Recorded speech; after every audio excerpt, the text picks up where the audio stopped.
Friends, how are you? Welcome to Mallesh Official 007 Spoken English channel. Today we will discuss about question table with shall will. So ఇక్కడ shall will అనేటి ఏంటంటే helping verbs. So జనరల్గా వీటిని మనం దేనికోసం ఉపయోగిస్తామంటే shell విల్ను భవిష్యత్తులో చేసేటువంటి పనుల కొరకు మనం ఉపయోగించడం అనేది జరుగుతుంది. ప్రీవియస్ క్లాస్ లోపల షెల్ విల్ను ఉపయోగించి భవిష్యత్తులో జరగబోయేటువంటి పనులకు సంబంధించిన వాక్యాలను ఎలా నిర్మించాలో మనం చెప్పుకోవడం అనేది జరిగింది. ఈరోజు మనం ఏం చేస్తామంటే ఈ షెల్ విల్ను ఉపయోగించి క్వశ్చన్ టేబుల్ను ఎలా ఎక్స్ప్లెయిన్ చేసుకోవచ్చో ఈ క్లాస్ లోపల వివరించడం అనేది జరిగింది. ముందుగా అందరికి చెప్పేది ఏంటంటే వితౌట్ గ్రామర్ లేకుండా మనం ఈ క్లాస్ లోపల ఇంగ్లీష్ నేర్చుకోవడం అనేది జరుగుతుంది.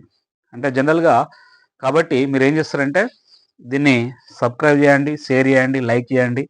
అదేవిధంగా దీన్ని అందరికీ షేర్ చేస్తారని ఆశిస్తున్నాను. సో ఇక్కడ మనకు ఈ క్లాస్ 8 లోపల ప్రీవియస్ క్లాస్ లోపల మనం ఏం నేర్చుకున్నాం అంటే జనరల్గా షెల్ విల్ను ఉపయోగించి భవిష్యత్తులో జరగబోయేటువంటి పనులను ఏ విధంగా మనం వాక్యాల రూపాల్లో నిర్మించవచ్చో, మనం ఏ విధంగా వాక్యాలను తయారు చేయవచ్చో నేర్చుకోవడం జరిగింది. ఈరోజు ఏంటంటే మనం ఈ షెల్ విల్ను ఉపయోగిస్తూ క్వశ్చన్ టేబుల్ అంటే భవిష్యత్తులో జరగబోయేటువంటి పనులకు సంబంధించినటువంటి క్వశ్చన్స్ మనం ఏ విధంగా అడగవచ్చు అనేది ఈ క్లాస్ లోపల నేర్చుకోవడం అనేది జరుగుతుంది. క్లాస్ 8 లోపల ఈ క్లాస్ 8 లోపల question table with shall will గురించి నేర్చుకోవడం అనేది జరుగుతుంది. అయితే మనం ఇక్కడ గుర్తుంచుకోవాలి, ఇంగ్లీష్ లోపల ఏ క్వశ్చన్ అడగాలన్నా మనకు 9 వర్డ్స్ అనేటివి చాలా ఇంపార్టెంట్. ఆ 9 వర్డ్స్ ఏంది, ఇక్కడ 9 వర్డ్స్ అంటే జనరల్గా వీటినే WH వర్డ్స్ అని అంటారు. ఎందుకంటే ఇవి WH అనే 2 వర్డ్స్ తోటి లెటర్స్ తోటి ప్రారంభం అవుతాయి కాబట్టి వీటిని WH వర్డ్స్ అని చెప్పుకోవడం జరుగుతుంది. ఇక్కడ 9 WH వర్డ్స్ ఏంది, what, when, where, why, which, whose, whom, who, తర్వాత హౌ. సో ఈ విధంగా 9 WH వర్డ్స్ అనేవి ఉంటాయి. మనకు పాస్ట్లో జరిగేటువంటి వాక్యాలకు సంబంధించిన క్వశ్చన్స్ అడగాలన్నా, ప్రజెంట్ టెన్స్లో మనం క్వశ్చన్స్ అడగాలన్నా, ఈవెన్ ఫ్యూచర్ టెన్స్లో కూడా క్వశ్చన్స్ అడగాలన్నా ఈ WH వర్డ్స్నే మనం యూజ్ చేయడం అనేది జరుగుతుంది. కాబట్టి WH వర్డ్స్ను ఉపయోగించి మనం పాస్ట్, ప్రజెంట్, ఫ్యూచర్కి సంబంధించినటువంటి వాక్యాల లోపల మనం క్వశ్చన్స్ అనేటివి ఈజీగా అడగవచ్చు. సో స్పోకెన్ ఇంగ్లీష్కు మనకు గ్రామర్ అనేది అవసరం లేదు. జనరల్గా కమ్యూనికేటెడ్ ఇంగ్లీష్ లోపల వీటి గురించి మనం నేర్చుకోవడం అనేది జరుగుతూ ఉంటుంది. సో ఇక్కడ గ్రామర్ అవసరం లేదు, డైరెక్ట్ మనం గ్రామర్ లేకుండానే ఈ విధంగా ఇంగ్లీష్ని ఇక్కడ నేర్చుకోవడం జరుగుతుంది. సో ఇక్కడ మనకు చూడండి, మనకి ఇక్కడ ఏం నేర్చుకుంటున్నాం, మనం భవిష్యత్తులో జరగబోయేటువంటి పనుల లోపల అడిగేటువంటి క్వశ్చన్స్ ఏవైతుందో ఆ క్వశ్చన్స్ మనం ఎలా అడుగుతామనేది ఈరోజు క్లాస్లో మనం నేర్చుకోవడం అనేది జరుగుతుంది. సో కాబట్టి మనకి ఇక్కడ చూద్దాం ఒకసారి. మరి ఇక్కడ స్ట్రక్చర్ ఏంది అంటే వాటికి సంబంధించినటువంటి స్ట్రక్చర్, అలా క్వశ్చన్స్ మనం అడగాలంటే స్ట్రక్చర్ ఏంటి అంటే చూడండి, ఇక్కడ ఫస్ట్ ఏమొస్తుంది, WH వర్డ్ అనేది వస్తుంది. తర్వాత రెండోది ఏమొస్తుంది, షెల్ లేదా విల్ వస్తుంది, అంటే హెల్పింగ్ వర్బ్ అనేది వస్తుంది. తర్వాత నెక్స్ట్ ఏమొస్తున్నాయి, సబ్జెక్టు ప్రనౌన్ అనేది మనకు వస్తుంది, సబ్జెక్ట్ ప్రనౌన్. తర్వాత వర్బ్ అనేది జనరల్గా V1 ఫామ్ లోపల రావడం అనేది జరుగుతుంది. అంటే WH వర్డ్స్, హెల్పింగ్ వర్బ్, తర్వాత సబ్జెక్ట్ ప్రనౌన్, తర్వాత వర్బ్ను మనం V1 లోపల తీసుకోవడం జరుగుతుంది. ఎప్పుడైనా ఇక్కడ షెల్, విల్ అనేది 2 వచ్చినాయి కాబట్టి మనకు నెక్స్ట్ వచ్చేటువంటి వర్బు అనేది ఎలా తీసుకుంటామంటే V1 రూపం లోపల తీసుకోవడం అనేది జరుగుతుంది. మనకు తెలుసు కదా, వర్బ్ లోపల జనరల్గా ఎన్ని మనకు 5 ఫామ్స్ అనేటివి ఉంటాయి, V1, V2, V3, V4, V5. అందులోపల మనం V1 ఫామ్ ఆఫ్ ద వర్బ్ను ఇక్కడ తీసుకోవడం జరుగుతుంది. దీన్నే మనం బేస్ ఫామ్ అని కూడా చెప్పుకోవడం జరుగుతుంది. సో కాబట్టి ఈరోజు ఈ విధంగా షెల్ విల్ను ఉపయోగిస్తూ భవిష్యత్తులో చెప్పేటువంటి వాక్యాలను మనం వాక్యాలకు కానీ భవిష్యత్తులో జరగబోయేటువంటి పనులకు కానీ మనం క్వశ్చన్స్ అనేవి ఏ విధంగా అడుగుతామనేది మనం ఇక్కడ ఈ క్లాస్ లోపల స్పష్టంగా నేర్చుకోవడం అనేది జరుగుతుంది. సో కాబట్టి ఒకసారి మనం చూద్దాం. తెలుసు కదా మనకు సెంటెన్స్ ఏంది, ఇక్కడ స్ట్రక్చర్ ఏంది దీనికి అంటే WH వర్డ్, హెల్పింగ్ వర్బ్ అంటే ఇక్కడ షెల్ కానీ విల్ కానీ వస్తుంది. తర్వాత సబ్జెక్ట్ ప్రొనౌన్స్ V1, ఈ విధంగా మనకు ఈ స్ట్రక్చర్ అనేది వస్తుంది. ఓకేనా. సో ఇంగ్లీష్ అనేది చాలా ఈజీ అండి, ఎందుకంటే ఈ మెథడ్ ద్వారా వెళ్తే ఇందులో మనం ఎటువంటి గ్రామర్ను ఉపయోగించాం.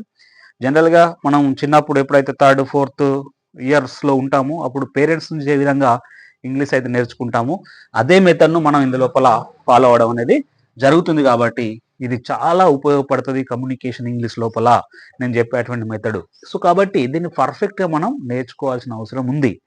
ఓకేనా? మీకు ఏమైనా డౌట్స్ ఉంటే మీరు కింద కూడా ఏమైనా డౌట్స్ ఉన్నప్పుడు మీరు కామెంట్ రూపంలో కింద పొందుపరిచినట్టయితే దానికి నేను వెంటనే ఆన్సర్ ఇస్తాను. కాబట్టి మీకు ఒక కోచ్ లాగా నేను పనిచేస్తూ ఉంటాను కాబట్టి మీకు ఇది చాలా యూజ్ అవుతుంది. ఒకసారి చూడండి. మరి ఇక్కడ మీకు డౌట్ రావచ్చు, ఇక్కడ భవిష్యత్తులో అడిగేటువంటి క్వశ్చన్స్కు అంటే భవిష్యత్తు వాక్యాల్లో అడిగేటువంటి క్వశ్చన్స్కు 2 హెల్పింగ్ వర్బ్స్ యూజ్ చేస్తున్నాం. షెల్ అనే హెల్పింగ్ వర్బ్స్, విల్ అనే హెల్పింగ్ వర్బ్ను యూజ్ చేస్తున్నాం. అయితే మరి షెల్ని ఎప్పుడు యూజ్ చేయాలి, విల్ని ఎప్పుడు యూజ్ చేయాలనేది మనం ఒకసారి చూద్దాం. ఎప్పుడైతే సబ్జెక్ట్ ప్రొనౌన్స్ అనేటివి ఐ వ్యూ అనేది ఉంటుందో అప్పుడు మనం షెల్ని యూజ్ చేయాలి. ఓకేనా? ఐ వ్యూ అనే సబ్జెక్ట్ ప్రొనౌన్స్ సెంటెన్స్ లోపల ఉన్నప్పుడు మనం జనరల్గా సెల్ని యూజ్ చేస్తాం. You, they, he, she, it అనేటివి ఉన్నప్పుడు విల్ని యూజ్ చేస్తాం. మరి ఇక్కడ అలా కాకుండా ఇలా కూడా యూజ్ చేయొచ్చు. ఎలా అంటే I, we, you, they, he, she, it అనేది మనకు సెంటెన్స్ లోపల వచ్చినప్పుడు మనం కంప్లీట్గా విల్ని కూడా యూజ్ చేసుకోవచ్చు. అంటే షెల్ యూజ్ చేయం సార్, మేము విల్ యూజ్ చేస్తామంటే చేసుకోవచ్చు అట్లా. సో కాబట్టి జనరల్గా అయితే ఐవి వచ్చినప్పుడు షెల్ యూజ్ చేయాలి, you, they, he, she, it వచ్చినప్పుడు మాత్రం విల్ యూజ్ చేయాలి. లేదు అంటే అన్నిటికీ మేము విల్ యూజ్ చేస్తామంటే తప్ప అక్కడ గ్రామటికల్గా ఎటువంటి మిస్టేక్ లేదు, కరెక్టే. I we, you, they, he, she, it, I shall, we shall, you shall, they shall, he shall, it shall use చేసుకోవచ్చు. అక్కడ నో ప్రాబ్లం. అంటే జనరల్గా కామన్గా మనకు ఎక్కువగా ఈ విల్ను యూజ్ చేస్తే చాలా గ్రామటికల్గా చాలా బాగుంటుంది. కాబట్టి జనరల్గా మనం ఏం చేస్తామంటే విల్ను యూజ్ చేయడం అనేది జరుగుతూ ఉంటుంది. అందుకే I will go, I will come అని అంటుంటాం. రైట్, ఇప్పుడు ఒకసారి చూద్దాం మరి క్వశ్చన్స్ ఏ విధంగా అడగవచ్చు అనేది. చూడండి, ఇక్కడ వాట్ తీసుకుందాం. ఫస్ట్ డబ్ల్యూహెచ్ వర్డ్ ఏంది? వాట్ను ఉపయోగించి మనం క్వశ్చన్స్ ఏ విధంగా అడుగుతాము అంటే చూడండి, ఇక్కడ ఫస్ట్ వాట్ తీసుకోవాలి. What, okay, shall I go అన్నాం అనుకోండి. వాట్ షెల్ ఐ గో, నేను ఏమి వెళ్తాను. ఓకేనా? Next when shall I go, ఎప్పుడు వెళ్తాను. Next where shall I go, ఎక్కడికి వెళ్తాను. నెక్స్ట్ చదవండి, విల్ తీసుకుందాం. వై విల్ దే రీడ్, వాళ్ళు ఎందుకు చదువుతారు. Next when will they come, వాళ్ళు ఎప్పుడు వస్తారు. చూడండి, ఎప్పుడు వస్తారు. ఇంతే సింపుల్గా మనం సెంటెన్స్ ఫామ్ చేయొచ్చు. Next where will they come, వాళ్ళు ఎక్కడికి వస్తారు. నెక్స్ట్ వై విల్, ఓకేనా, హీ కమ్, అతను ఎందుకు వస్తాడు. వై విల్ షీ గో, ఆమె ఎందుకు వెళ్తుంది. అంటే ఈ విధంగా మనం క్వశ్చన్స్ అనేటివి ఈ విధంగా మనం సెంటెన్స్ ఫామ్ చేయొచ్చు. ఓకేనా? కాబట్టి మనం చాలా నెంబర్ ఆఫ్ సెంటెన్స్ ఫామ్ చేయొచ్చు. ఇక్కడ మనం ఎన్ని V1 ఫామ్స్ మనం చేంజ్ చేస్తామో మనకి ఇక్కడ ఏంటంటే అన్ని క్వశ్చన్స్ అనేటివి మనం అడుగుతూ ఉంటామని అర్థం.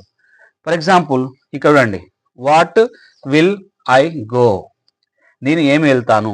వెన్ విల్ వ్యూ కమ్, మేము ఎప్పుడు వస్తాము. వేర్ విల్ వ్యూ గో, మేము ఎప్పుడు వెళ్తాము. వై విల్ వ్యూ కమ్, ఓకేనా, మేము ఎందుకు వస్తాము. అంటే ఈ విధంగా ఎన్నో రకాలుగా క్వశ్చన్స్ అడగచ్చు. అయితే ఇక్కడ విచ్ అనేది, విచ్ అంటే ఏంది, ఇక్కడ మనకు ఏది అని అర్థం. నెక్స్ట్ విచ్ బుక్, చూడండి ఇక్కడ మనకి విచ్ వచ్చినప్పుడు ఏం చేయాలంటే బుక్ అంటే ఇక్కడ ఏం చేస్తున్నాం, ఒక యాడ్ చేస్తున్నాం. దేన్ని యాడ్ చేస్తున్నాం? ఒక నౌన్ యాడ్ చేస్తున్నాం. Which book will you read, నువ్వే బుక్ చదవబోతున్నావు భవిష్యత్తు లోపల. లేకపోతే విచ్ ఇన్స్టిట్యూట్, అని పెట్టుకోండి. ఇక్కడ ఏం పెడతారు? In which institute will you read, అంటే నువ్వు ఏ ఇన్స్టిట్యూట్ లోపల చదువుతావు. అంటే ఈ విధంగా మనం అడగచ్చు. నెక్స్ట్ ఊజ్ అంటే ఏంది? ఇక్కడ ఎవరి యొక్క అంటే ఏంది? ఊజ్ వర్డ్స్, ఇక్కడ ఇంకో మళ్ళీ వర్డ్స్ అని తీసుకుంటున్నాం చూడండి ఇక్కడ. ఓకేనా? Ooze words will they listen, వాళ్ళు ఎవరి వర్డ్స్ వింటారు. నెక్స్ట్ ఊజ్ అంటే ఎవరి యొక్క అన్నట్టు. నెక్స్ట్ ఇక్కడ ఏంది మనకు? విల్ యూ గో, నువ్వు ఎవరితో వెళ్తావు. హూమ్ విల్ యూ కమ్, నువ్వు ఎవరితో వస్తావు. నెక్స్ట్ ఇక్కడ హౌ తీసుకుందాం. హౌ విల్ యూ గో, నువ్వు ఎలా వెళ్తావు. హౌ విల్ యూ కమ్, మేము ఎలా వస్తాము. హౌ విల్ హీ వాచ్, ఆమె ఎలా చూస్తుంది. హౌ విల్ దే వాచ్, వాళ్ళు ఎలా చూస్తారు. Next how will you play, నువ్వు ఎలా ఆడతావు. అంటే చూడండి ఎంత సింపుల్గా మనం ఇక్కడ క్వశ్చన్స్ అనేవి అడుగుతున్నావు. చూడండి ఇట్లా నెంబర్ ఆఫ్ క్వశ్చన్స్ మనం ఫామ్ చేయొచ్చు, ఇతరులను మనం అడుగుతూ ఉండొచ్చు. అదే ఇక్కడ స్పోకెన్ ఇంగ్లీష్ గ్రామర్ లేకుండా మనం డైరెక్ట్గా క్వశ్చన్స్ అడగచ్చు. నెక్స్ట్ హూ ఉంది చూడండి. హూ అన్నప్పుడు మనకి ఏంటంటే ఇక్కడ హెల్పింగ్ వర్బ్ అనేది రాదు, బట్ డైరెక్ట్గా మనం అడగచ్చు. హూ విల్ అంటే ఇక్కడ ఏంటంటే సబ్జెక్ట్ ప్రొనౌన్ అనేది రాదు. హూ వచ్చినప్పుడు ఏమడుగుతాం డైరెక్ట్గా, హూ విల్ గో అంటే ఎవరు వెళ్తారు, డైరెక్ట్గా మనం అడుగుతున్నాం. హూ విల్ గో అని అడుగుతున్నాం. అంటే ఈ విధంగా డబ్ల్యూహెచ్ వర్డ్స్ని ఉపయోగిస్తూ షెల్ విల్ని యూజ్ చేస్తూ సబ్జెక్ట్ ప్రొనౌన్స్ యూజ్ చేస్తూ V1ను మనం యూజ్ చేస్తూ నెంబర్ ఆఫ్ క్వశ్చన్స్ అనేవి మనం అడుగుతూ ఉండొచ్చు. ఒకసారి చూడండి మళ్ళీ ఒకసారి. వాట్ విల్ హీ రీడ్, ఆమె ఏమో చదువుతుంది. వెన్ విల్ హీ రీడ్, అతను ఎప్పుడు చదువుతాడు. వేర్ విల్ హీ రీడ్, అతడు ఎక్కడ చదువుతాడు.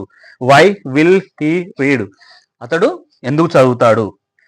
Which book will he read, అతను ఏ బుక్ చదువుతాడు. With whose book will he read, అతను ఎవరి యొక్క బుక్ చదువుతాడు. విత్ హూమ్, ఇక్కడ విత్ అని యూజ్ చేయాలి మనం. విత్ అని ఒక సఫిక్స్ మనం ఇక్కడ యూజ్ చేయాలి. With whom will he read, అతడు ఎవరితో చదువుతాడు. హౌ విల్ హీ రీడ్, అతను ఎలా చదువుతాడు. నెక్స్ట్ హూ విల్ రీడ్ అంటే ఎవరు చదువుతారు. అంటే ఈ విధంగా మనం నెంబర్ ఆఫ్ క్వశ్చన్స్ అనేది మనం అడుగుతూ ఉండొచ్చు. ఇది కరెక్ట్ స్ట్రక్చర్. అంటే భవిష్యత్తులో మనం ఏమైనా మాట్లాడాలనుకున్నాం అనుకోండి, ఏమైనా క్వశ్చన్స్ అడగాలనుకున్నాం అనుకోండి, భవిష్యత్తులో అడిగేటువంటి వాక్యాల లోపల మనం ఈ విధంగా క్వశ్చన్స్ అడగడానికి ఈ విధంగా విల్ మరియు షెల్ను ఉపయోగిస్తామని చెప్పుకోవచ్చు. ఇక్కడ వచ్చేటువంటి స్ట్రక్చర్ ఏంటంటే డబ్ల్యూహెచ్ వర్డ్స్, సింపుల్గా WH words, helping verb shall will, తర్వాత I we you they he she it అంటే మనకు సబ్జెక్ట్ ప్రొనౌన్స్. దెన్ ఖచ్చితంగా మనం వర్బును V1 form of the verb లోపల యూజ్ చేయాల్సినటువంటి అవసరం ఉంది. ఓకేనా, ఈ విధంగా V1 form of the verb లోపల యూజ్ చేస్తాం. V1 ఎందుకు యూజ్ చేయాలంటే మనకు షెల్ విల్ అనేది హెల్పింగ్ వర్బ్స్ కాబట్టి ఈ విధంగా V1 ఫార్మ్ ఆఫ్ ద వర్బ్ను మనం ఉపయోగించి ఓకేనా క్వశ్చన్స్ అనేటివి అడుగుతూ ఉంటామని చెప్పుకోవచ్చు. ఓకే, థ్యాంక్ యూ అండి, thank you very much. Okay right ready.